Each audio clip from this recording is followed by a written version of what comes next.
7 দিনের মধ্যে বাণিজ্য মন্ত্রণালয়ের সুপারিশ বাস্তবায়ন না হলে আগামী 1 ফেব্রুয়ারি থেকে সব স্পিনিং মিল বন্ধের ঘোষণা দিয়েছে Bangladesh textile mills association BTMA. বৃহস্পতিবার দুপুরে সংগঠনটির প্রধান কার্যালয়ে আয়োজিত সংবাদ সম্মেলনে এ ঘোষণা দেন বিটিএমএর নেতারা। সংগঠনটির সভাপতি শওকত আজিজ রাসেল অভিযোগ করেন, প্রতিবেশী দেশগুলো তাদের রপ্তানিকারকদের প্রতি কেজিতে প্রায় 50 সেন্ট ভর্তুকি দিচ্ছে, যার ফলে তারা অনেক কম দামে সুতা বাজারে ছাড়ছে।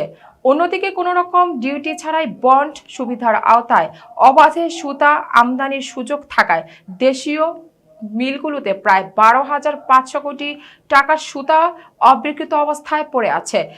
ইতিমধ্যে 7টি মিল বন্ধ হয়ে গেছে এবং বাকিগুলো মাত্র 50% সক্ষমতায় চলছে।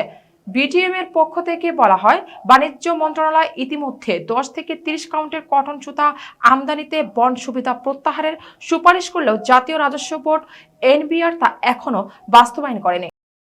হুঁশিয়ারি দিয়ে বলেন, এই সংকট স্পিনিং মিলগুলো বন্ধ হয়ে গেলে তৈরি পোশাক খাত পুরোপুরি আমদানি নির্ভর হয়ে পড়বে, যা দেশের অর্থনীতি ও কর্মসংস্থানের জন্য ভয়াবহ ঝুঁকি তৈরি করবে।